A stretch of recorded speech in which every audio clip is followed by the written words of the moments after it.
Today at the National Press Club, the chairman of the Group of 8 universities, Peter Hoy.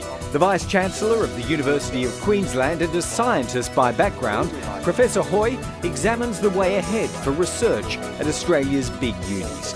Peter Hoy with today's National Press Club address.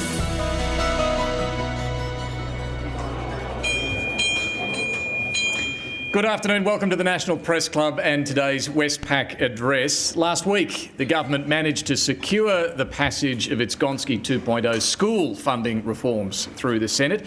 It hopes that will end the school funding wars.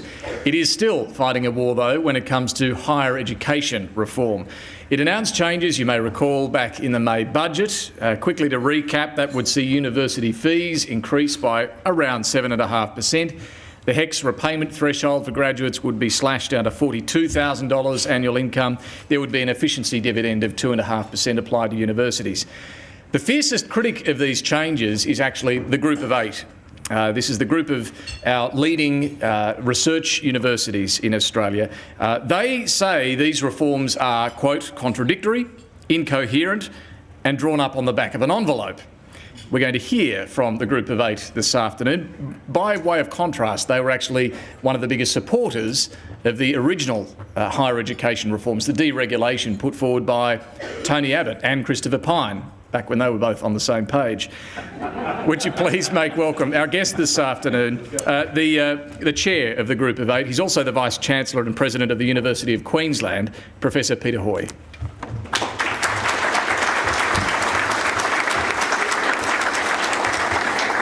Thank you very much, David. I would like to acknowledge the traditional owners of the Canberra region, the Ngunnawal and Ngambri people, and pay my respects to elders past and present.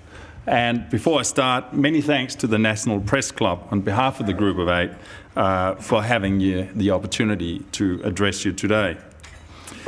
I also just want to acknowledge two of my fellow board members, Professor Glyn Davis from University of Melbourne and our Vice-Chancellor of the ANU, our Nobel Prize winner, Brian Smith. Thank you very much for being here. I should also acknowledge my Chancellor, Peter Varghese, AO, who is actually the one who will decide whether I will continue in this job in the future. I want to start with a quote which I believe is as relevant to modern Australia as it was when it was first stated 60 years ago by the Prime Minister of the day, Robert Menzies. And I quote, "It's not yet adequately understood that a university education is not, and certainly should not be, the perquisite of a privileged few.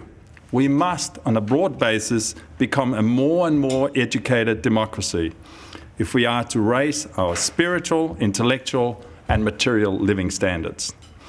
I came to this wonderful country from Denmark with my Australian wife and our 2 small children 30 years ago. And 30 years after Menzies' quote. A year after I arrived in Australia, Eric Bloch, who was then the director of the US National Science Foundation, said something that I believe remains similarly relevant today. He said to a US Senate committee hearing, and I quote, "A radical and new system for creating wealth has evolved that depends upon the creation and application of new knowledge. In a very real sense, we are entering a new age, an age of knowledge, in which the key strategic resource necessary for prosperity has become knowledge itself, educated people and their ideas." Generations of Australians have instinctively known both of these statements to be true, and they've helped build public universities which are now among the world's finest. I wish to thank Australian taxpayers for having done so. Indeed, 7 of our 40 universities rank in the global top 100 of over 4,000 assessed universities.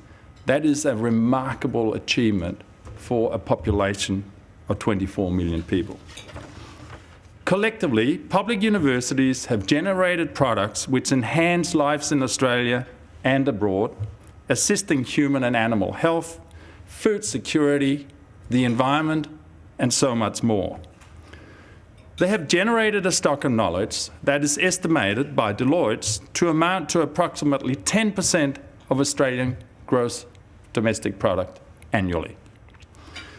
These same universities have provided doctors and nurses who deliver babies and care for the ill, engineers who make sure our bridges are safe and our drinking water safe, teachers who give the gift of literacy, vets who care for our animals, and ambassadors who promote our interests overseas, and again, so much more.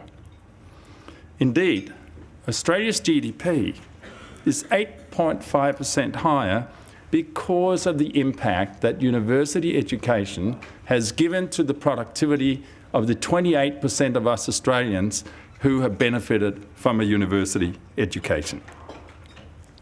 Through this, our universities have earned a reputation so mighty that hundreds of thousands of international students from most countries on the globe have decided to invest in Australia to get such a fine education as well.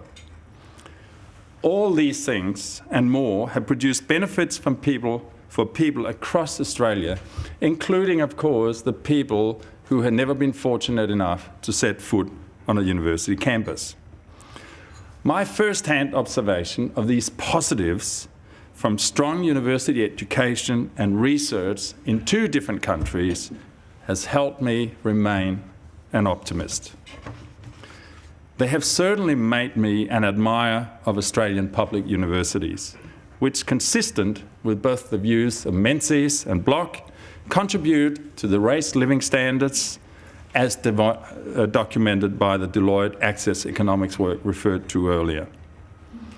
My observations have built my conviction that public universities contribute enormously to national prosperity and social cohesion, and are an asset that any government determined to deliver jobs and growth would wish to keep in public ownership. So I was a little surprised to see an official from the Department of Education and Training refer to universities in a recent Senate Estimates Committee as private institutions. But I do concede that an interesting point was made. My time in Australia has paralleled a drift, figuratively speaking, of universities away from majority public ownership. And during this decade, the second decade of the 21st century, I've seen the pace of what we might call privatisation quicken.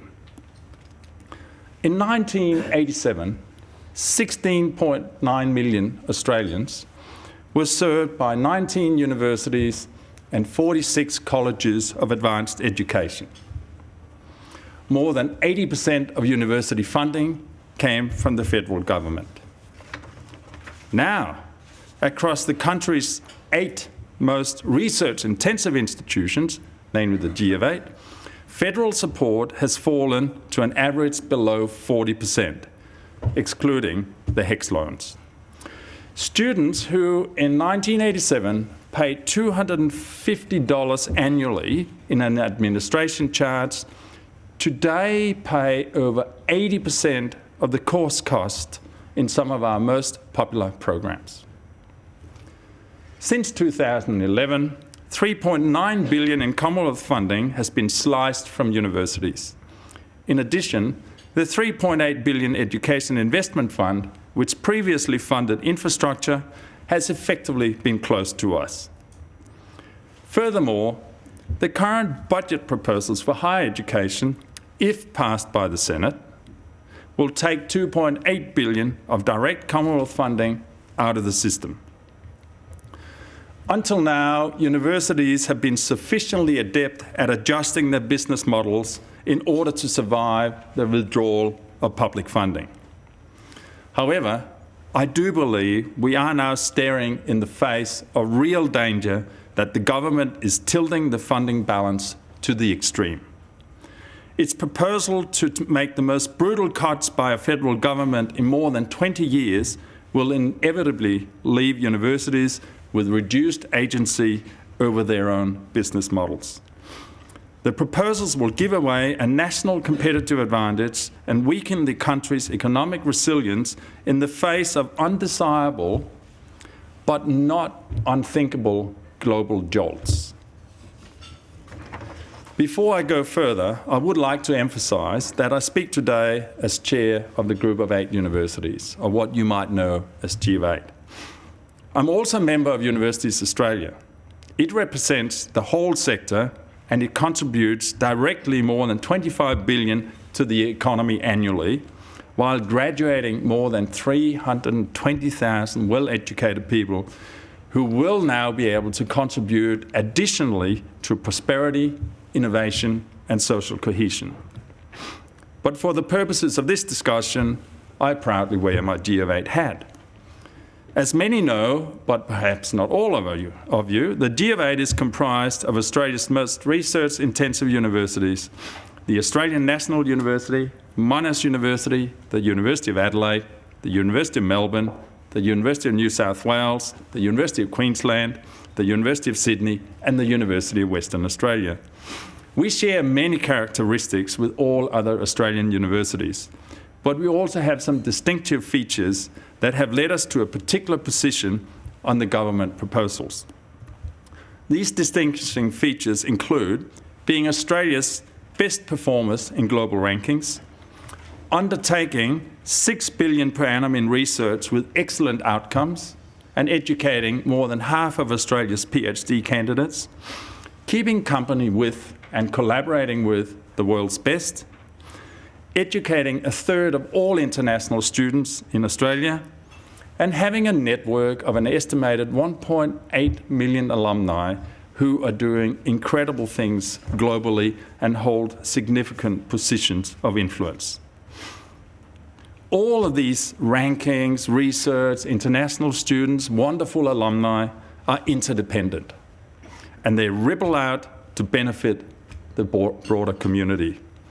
Hit one of those elements, and you will upset an ecosystem that contributes enormously to national prosperity.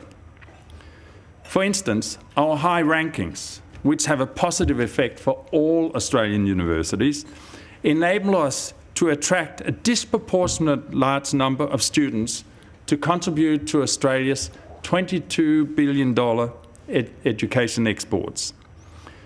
But these rankings, rightly or wrongly, depend on our research performance, which despite the Go8, ensuring about 70% of Australia's competitive research funding, increasingly is funded by teaching-related fee income, much of which comes from international students. Unquestionably, the government's proposal will upset this ecosystem. The Go8 board, comprising the 8 vice-chancellors of the universities I mentioned and the chief executive, Vicky Thompson, sees this overall package as detrimental to Australia's interest, and we urge Senate to block it. The government is already the OECD's second lowest contributor to higher education as a percentage of GDP. And as mentioned earlier, a significant proportion of our Australian student body is already paying for 80% or more of their tuition. They will need to pay even more if Senate passes this bill, over 90% for some of our most popular courses. Passage of the proposal would oblige students to pay more to study at universities which will receive an average 10% less per student under the Commonwealth Grant Scheme. Universities will thus have diminished capacity to deliver a world-class contribution and education to students paying more. For the Go8, 2 years of cuts to Commonwealth student contributions, which carry the Orwellian label of efficiency dividend, when indeed they are cuts, and further ongoing cuts out to 2021 will reduce revenue by $343 million. That is the modelled reduction from these student funding cuts alone. At the same time, the government's plans would have the effect of building in new inefficiencies. These will drain resource away from universities' primary academic purposes of education, innovation, and research, and build new and costly bureaucratic structures within government. The proposed postgraduate scholarship scheme is emblematic of this. Analysis for the Go8 shows that the scheme alone would require new bureaucratic architecture, including a new body to administer the scheme. This body would require a minimum of 4.6 million per annum to perform 100,000 hours of assessment of postgraduate scholarship applications. As a whole, this package threatens to compound serious systemic flaws in our national policy that impact particularly on research-intensive universities. These existing flaws are as follows. To be recognised as a university, we need to teach and we need to undertake research leading to new knowledge and original creative endeavour. Yet government funding for research falls well short of the full cost of research.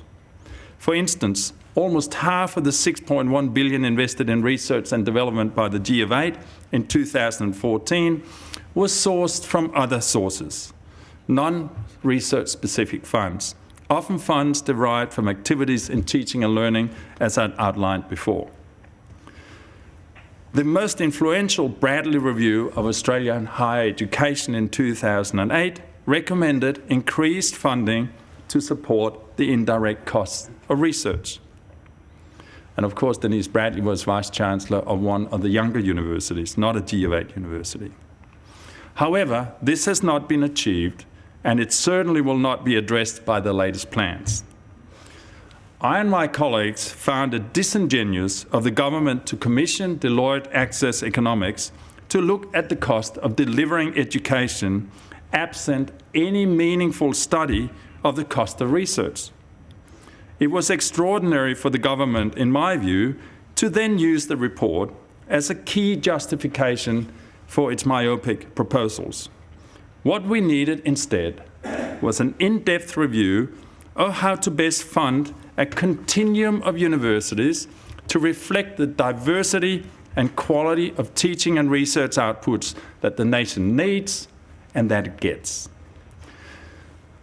Clearly, we'll put at risk continuation of the benefits universities provide, some of which I've already exemplified. One that perhaps requires a bit of additional commentary is the delicate balance between international and Australian students. I hardly need to tell this audience that international students and education has been a success story for Australian higher education. Spurred on in the past by changes in policy and reductions in government funding, universities have made it a success. Much is made of the fact that at 22 billion, education is the country's third largest export. Also of enormous importance, in my view, are the social and cultural contributions that international students bring to Australia.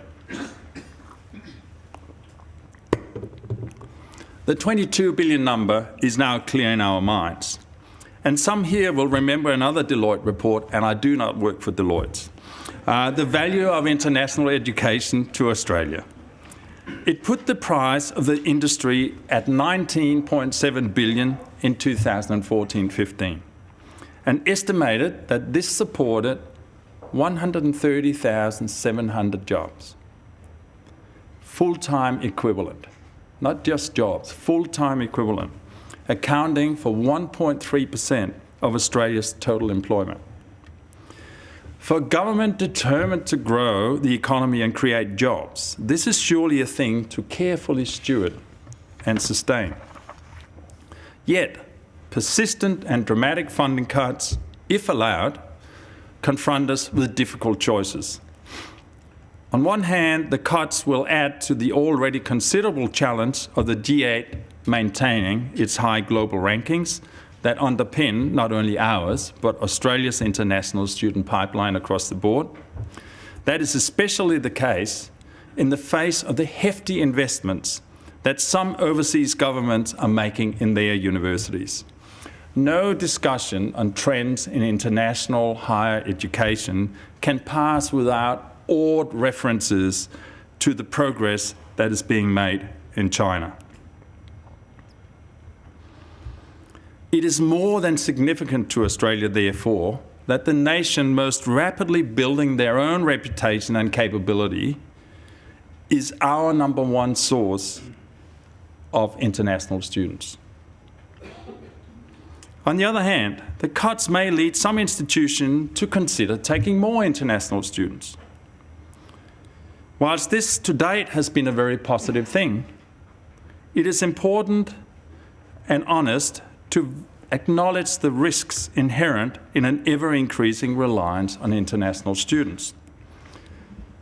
To quote the recent New South Wales Auditor General's report on New South Wales universities, and I do quote, "The increasing number of overseas students can have significant financial benefits to universities.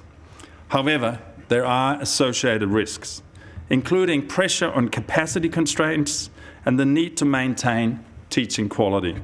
There's also concentration risk from reliance on overseas students from the same geographical location in the event of an economic downturn from that region."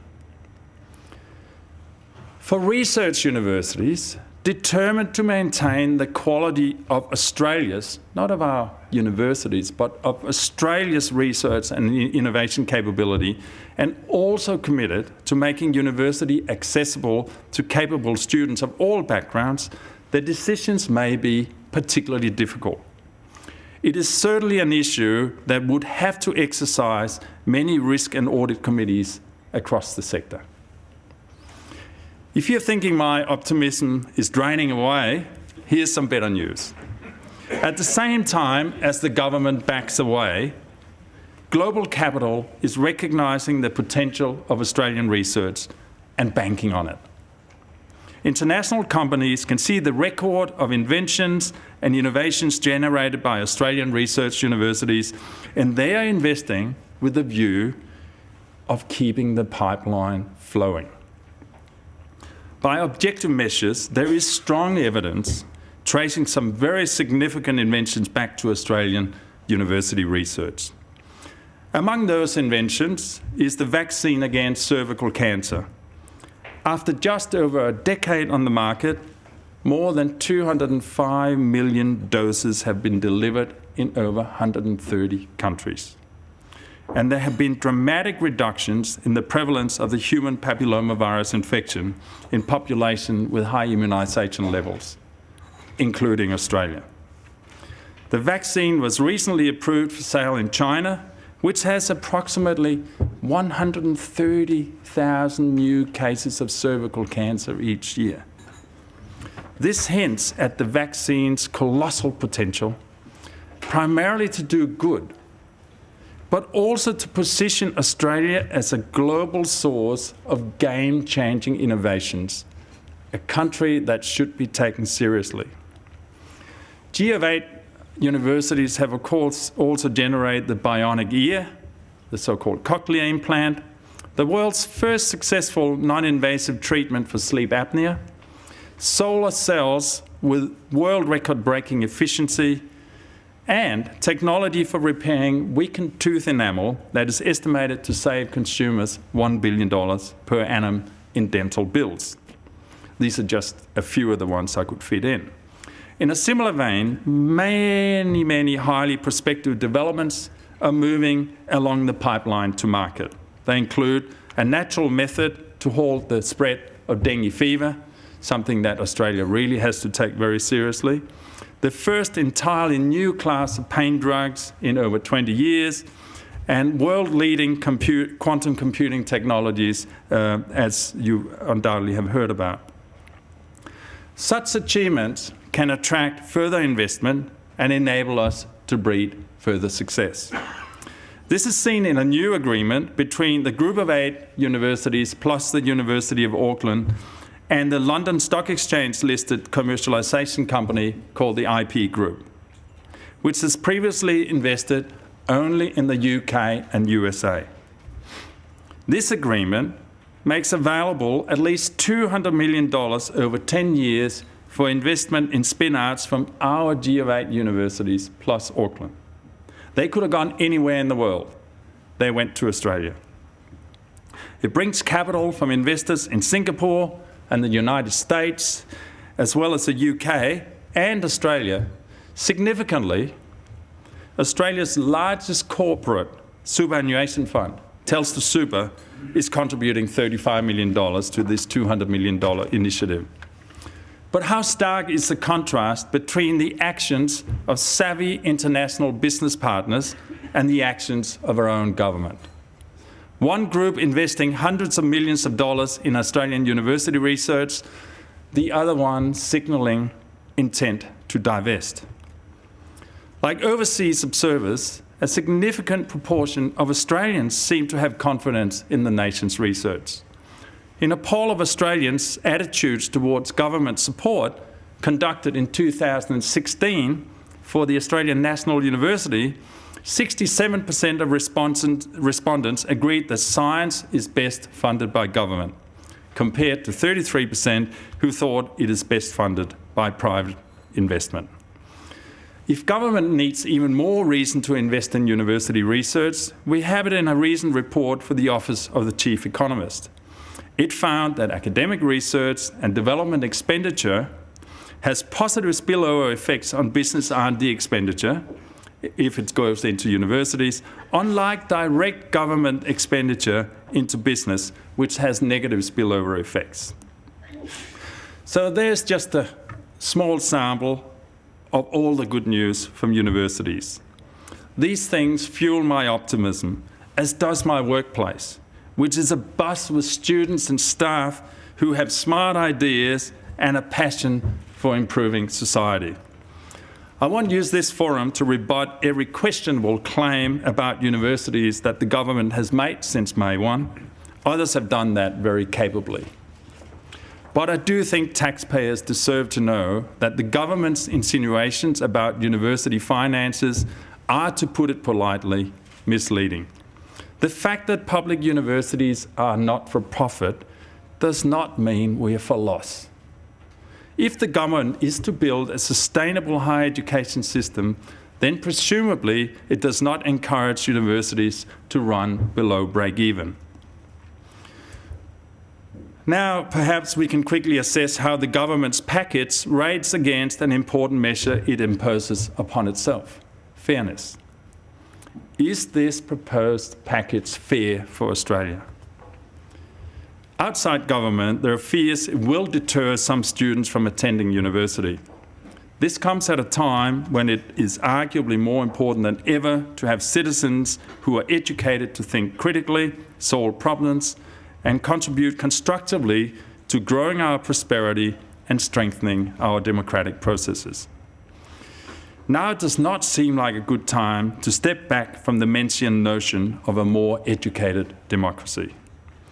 And let us assess the package against the government's innovation objectives.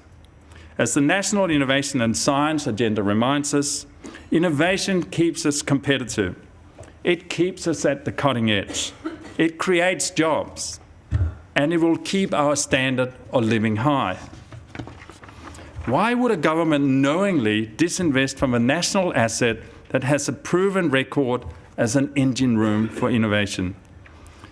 I do not advocate turning back the clock from the time when I came to Australia and started work at La Trobe University. Far from it.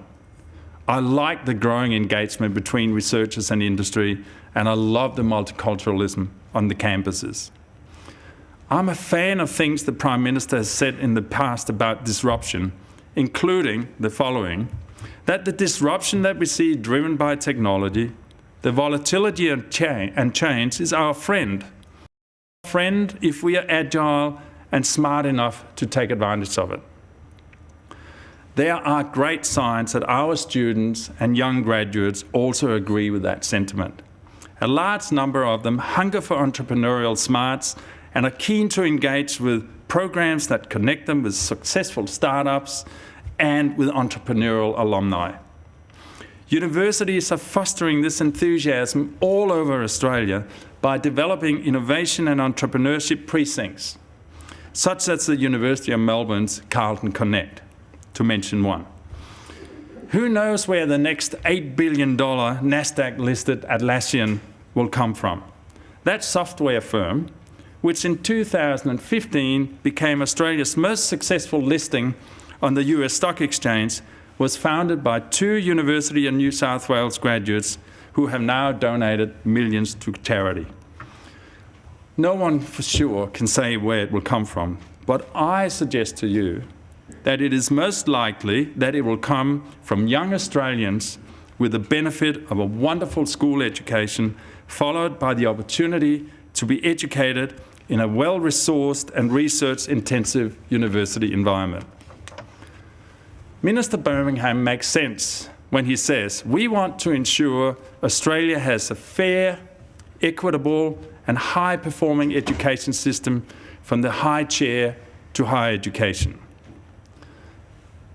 The good news is that last week Parliament agreed to school reforms and enhanced investment in schools. I do believe this is a good start. The baffling thing is that this initiative is accompanied by a move to cut funding to universities in parallel. The saying, all dressed up with nowhere to go, springs to mind. Let us not kick that own goal. There's only one responsible action open to a prosperous country whose government spends a very small proportion of its GDP on higher education and research. Mirror the enhanced funding for schooling with a responsible enhanced investment in higher education and research. Australians have, in the words of the Prime Minister, an enormous reservoir of good sense. I submit that it would be excellent sense to maintain the nation's share in our key knowledge-generating assets, so that in 30 years' time, our children and grandchildren can savour the returns and proudly say, my forebears invested in this. Thank you.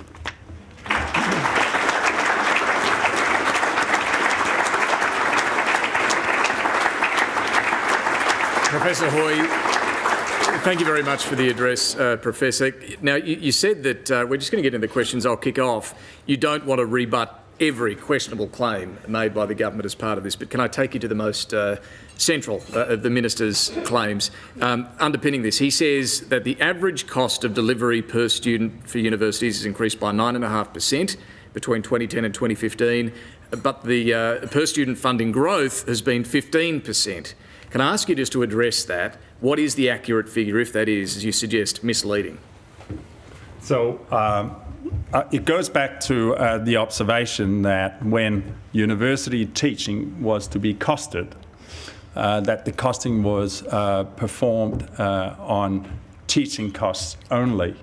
But because we are universities and our teaching has to be informed by research, then they do not recognise that the cost of research has gone up as well. We have many more students to service, and therefore, if you really want to find out what is the true cost, then you have to take in the full spectrum of activities that students who pay up to 80% of the course fees for actually should be presented with, but whom we increasingly see can only gain those services because we are augmenting our income from other sources. So is it possible to put a number on that? I don't have that number to hand, so I'm sorry. I should probably have been able to foreshadow your question. That's all right. We'll move to the next question. Julie Hare. Thank you, Professor Hoy. I'm Julie Hare from The Australian. Education Minister Simon Birmingham used strong university surpluses and high Vice-Chancellor salaries to justify the $2.8 billion in funding cuts. The recent Queensland Auditor-General's report found surpluses had decreased in that state by 40% in 2016. Your own university, UQ, was found to have an operating deficit. 2 questions. How can universities that are in deficit or even at break-even cope with a major funding cut? And 2, are you overpaid? So I guess the first thing I should say is that UQ's deficit is not primarily driven by my extraordinarily high salary, but that's a different discussion. We have one very clear observation.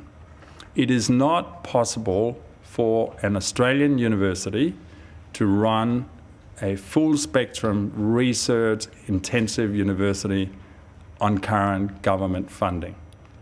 If you want to run an institution primarily based on teaching, you can survive. The Deloitte study showed clearly that 85% of the costs, or the cost constitute 85% of the HECS and the student funding. But this is not what the country can survive on. So the short answer is we can survive because we can turn down the research and innovation effort in Australia. And in the short term, the equivalent would be getting on board a plane which is supposed to take you from Brisbane to Vancouver, and it all is going fine, but you only put half of the fuel in the tank, and eventually the country is going to run out of speed. So we can afford it in the short term, Australia can't afford it. The next question from Eric Bagshaw. Thanks very much for your speech, Professor Hoy. A couple of questions. School funding's taken up a lot of the oxygen recently in the education funding debate. Are you worried that the public may not have the same level of sympathy for a university funding debate? And secondly, is that sympathy dented by virtue of the fact that universities supported the initial full fee deregulation in which the brunt of the cost would have been placed on students, but is now sort of crying poor that the brunt may fall back onto universities? So I hope I will remember all the elements of your question. The first thing that I think we should observe is that I don't think anybody in an Australian university would say that university funding is more important than school funding. School funding is something that is fundamental to any strong society. And I do believe that there are more people who have children and grandchildren going to school than to the universities. So I'm not surprised that you would find a higher support for school funding than university funding. But we don't constitute a cost. We constitute the investment that the government is doing in order to afford running a good school system. And this is what is very wrong in this debate, that we're not seen as the engine that creates the prosperity in Australia, which allows you to run a proper society. So if that were explained properly, I think people would say we need both. You then referred to the fee deregulation debate. So there are two elements to that. The overarching aim of the group of universities I represent is to ensure that our knowledge assets in Australia are world competitive. Because if they're not, Australia will slide.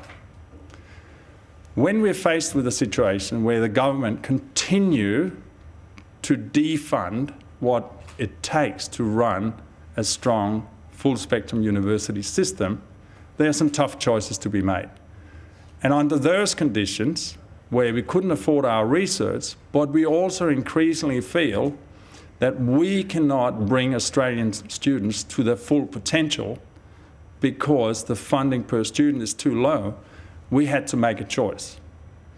And that is why we, under those circumstances, at a different time, decided that on balance, full fee deregulation was the least worst option to secure Australia's future.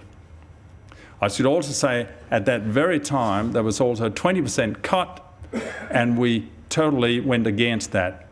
We did not believe that the students should subsidise universities to that extent, because that would have further enhanced what the fees would have to cover.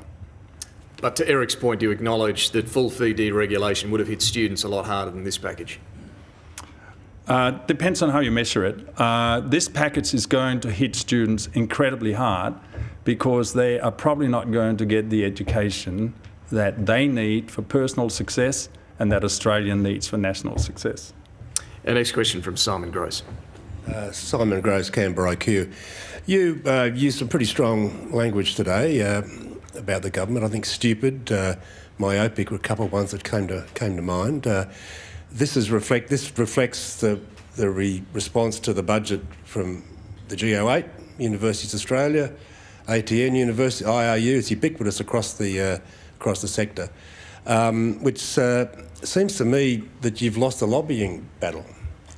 And now you've basically got the shits, and you're saying it. Is this a constructive way to play it? What's your strategy looking ahead from moving on from the kind of criticism you're doing now to perhaps a more positive engagement with the government? So first of all, I would be surprised if I used the word stupid, but that will be a matter for the record.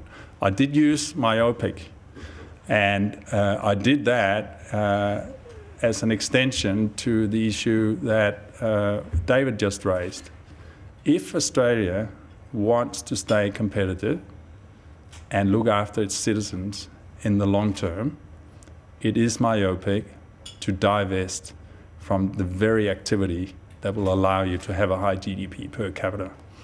You're then asking us whether we should have engaged in a different way with the government. I can assure you that our group, and I'm sure all other university-based lobby groups, have engaged with the government for a very, very long time.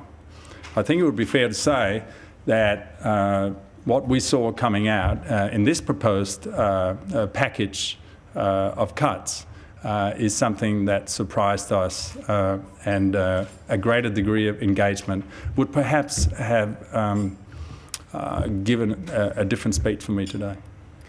But to that point, with this constructive engagement now with the government, are there ideas you're willing to put in the mix? You know what the government wants to achieve here. Are there ways to do it that you'd prefer?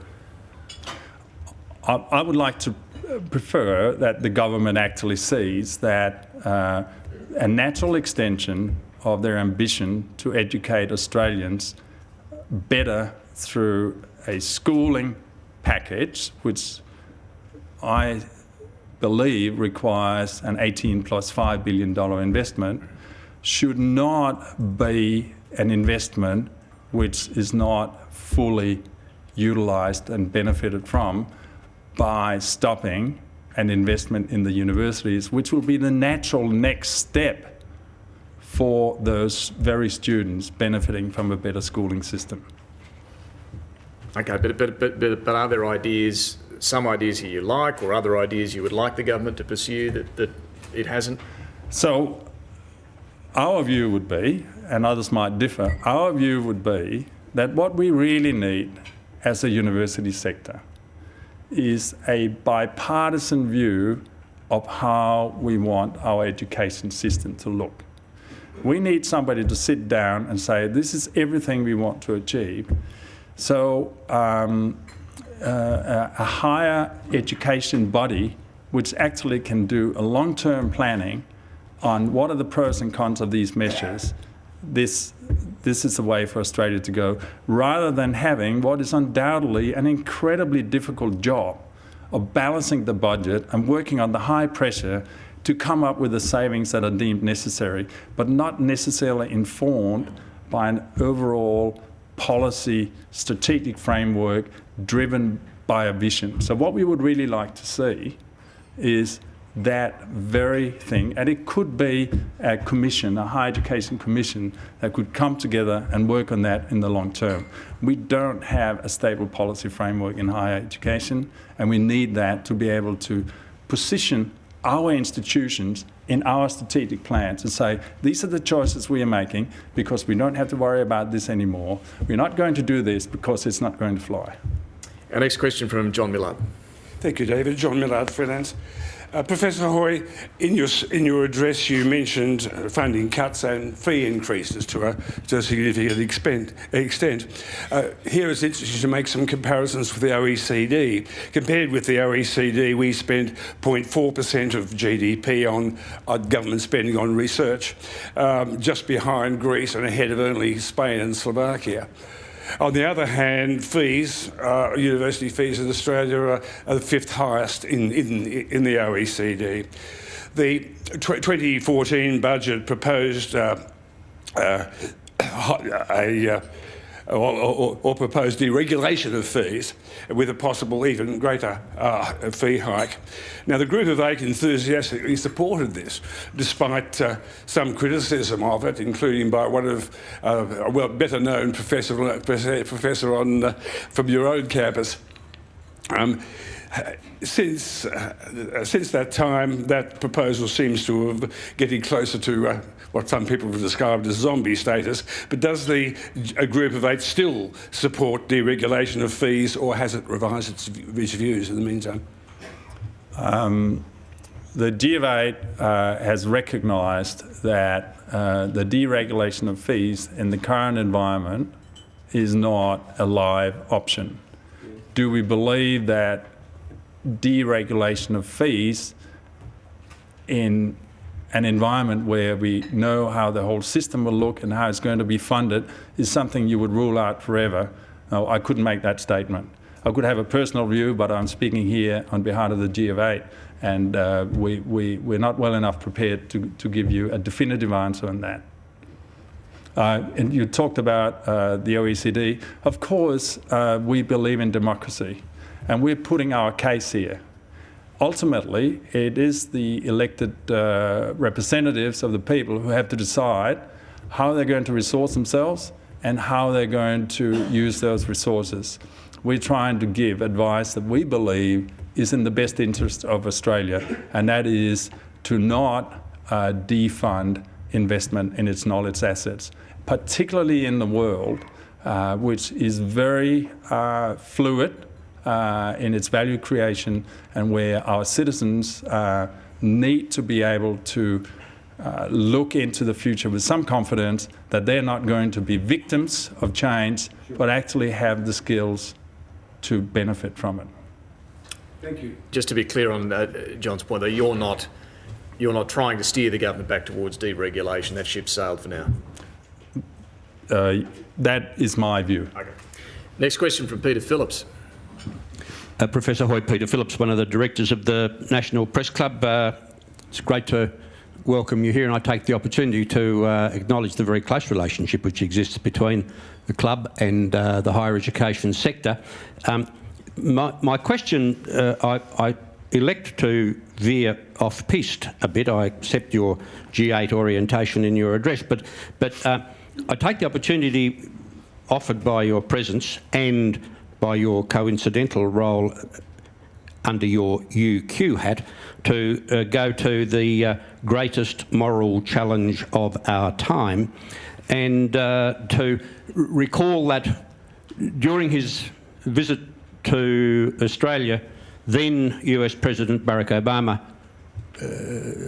accepted an invitation from UQ to deliver a very interesting address in which he went to, amongst other things, the long-term, medium-term and long-term future of the Barrier Reef, and to his wife's hope that their children might have opportunity in their future lives to visit the Great Barrier Reef and to see its wonders in still full technicolor, if you like. Against that background and the greatest moral challenge of our time, I just take the opportunity to ask, is it time, and here put on any one of your hats, G8, UQ, UA, or all of them, is it time for the university sector, for the higher ed sector, to just step forward a bit further and to be a bit more positive and even a bit more aggressive in addressing this issue of the greatest moral challenge of our time? The world is challenged. Governments are challenged. The globe is challenged by the issue of climate change. In Australia, is it time for the university sector to just be, for universities themselves, not just individual researchers or academics, but for universities themselves, to be more upbeat, more out there in addressing and in stating views held by universities relating to climate change and its implications for the globe? It's certainly time to ask that question of our governing bodies, and I will take that question back to Universities Australia and the Go8.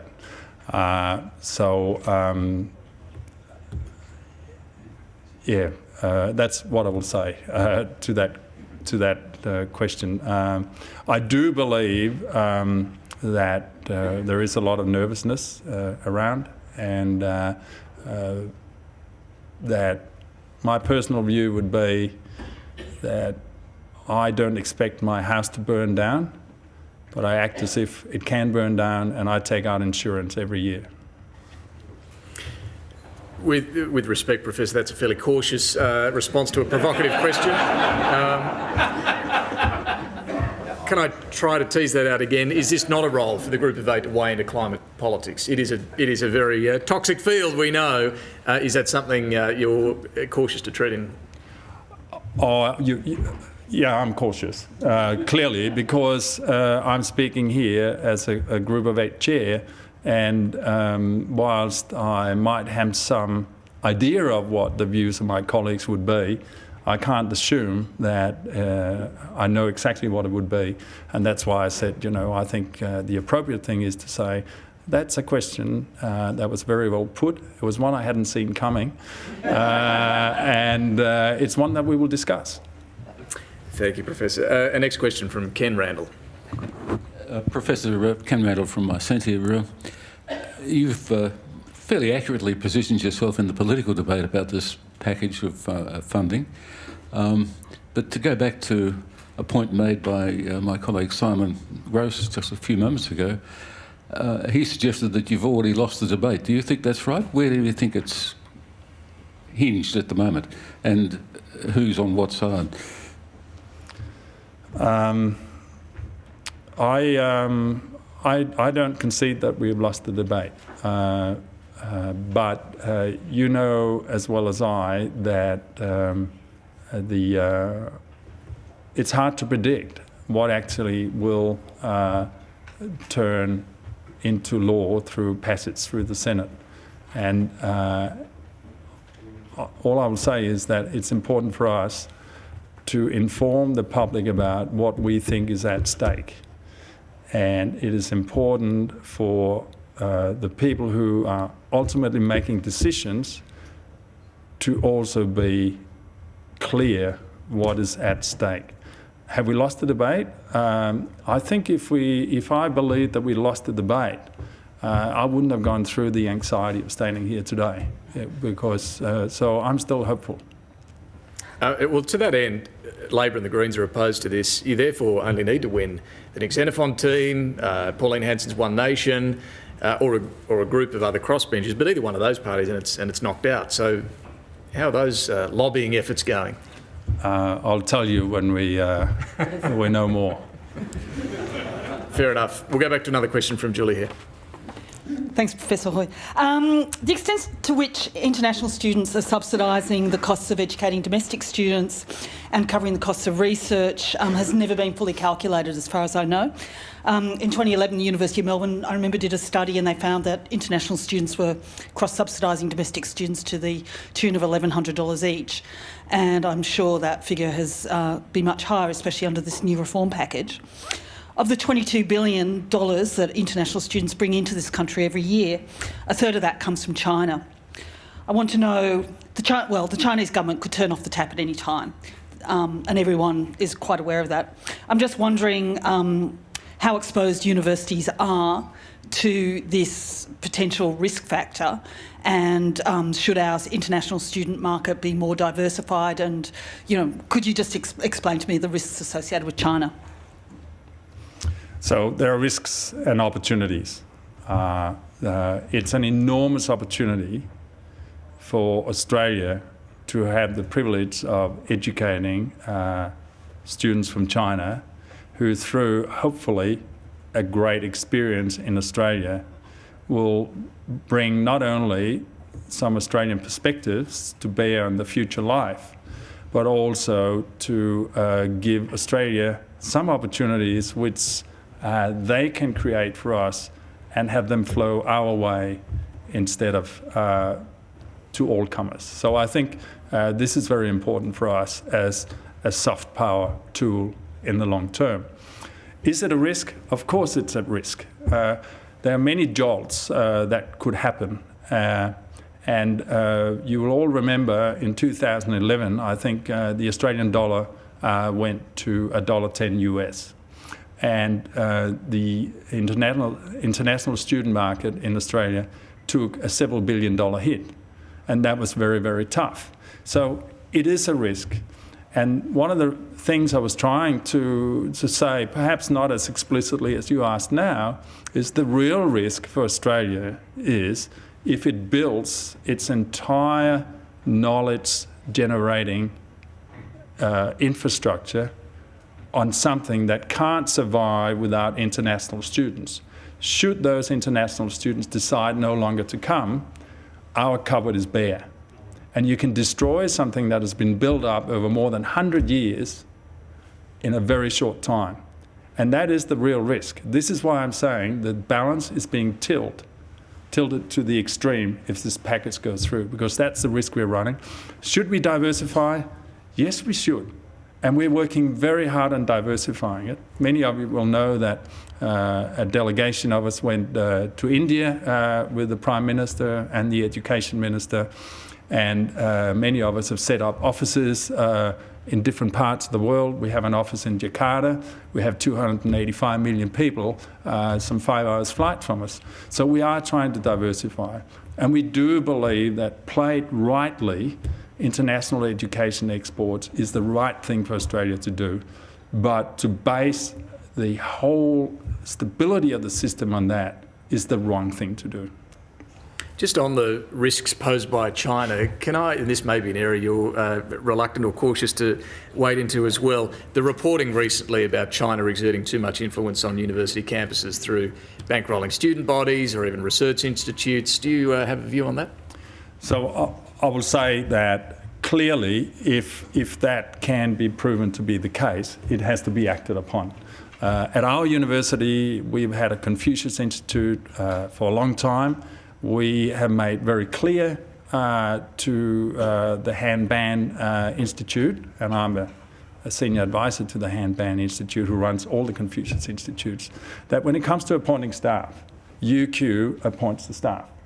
And I have not seen any undue influence. And I ask the questions all the time, but it is true that some universities in America, like the University of Chicago, has had concerns about it. So if there are concerns, they have to be looked into, and if they're substantiated, they have to be addressed.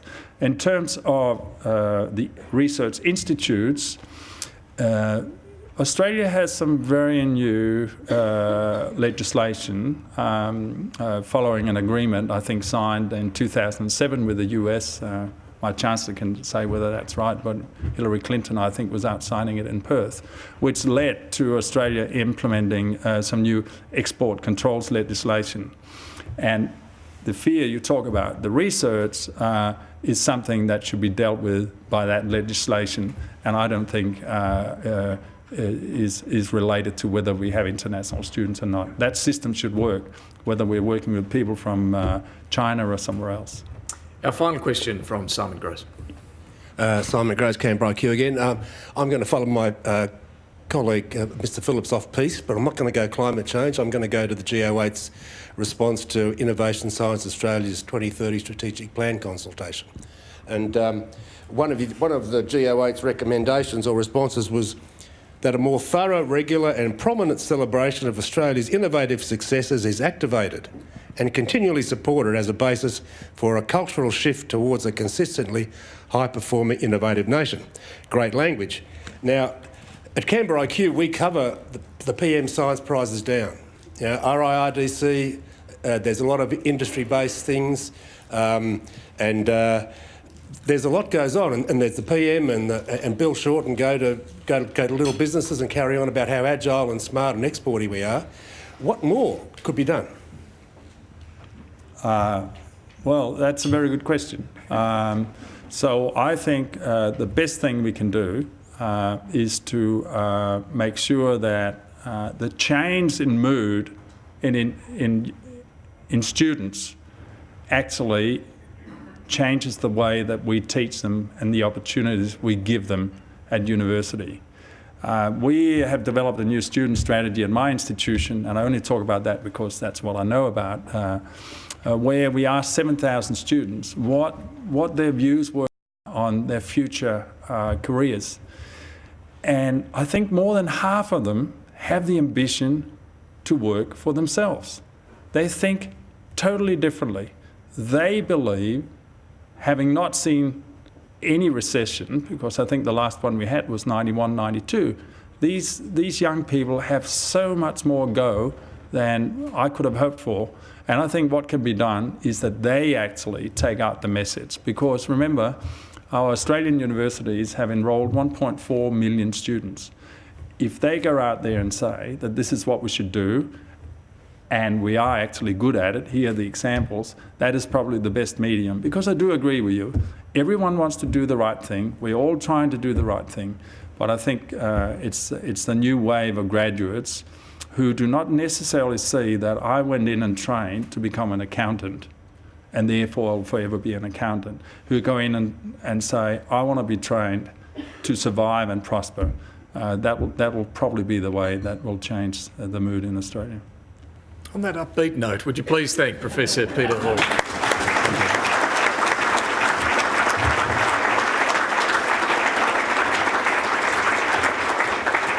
Now, Professor, we don't let anyone go empty-handed. A copy of Stand and Deliver, the collection of some of our greatest speeches over the 50 years of the Press Club, a membership card to see you back here soon, and well, I'm not sure if we'll be toasting success anytime soon on the higher education battle, but something to enjoy at some point. Thank you very much. Professor, very much. Cheers.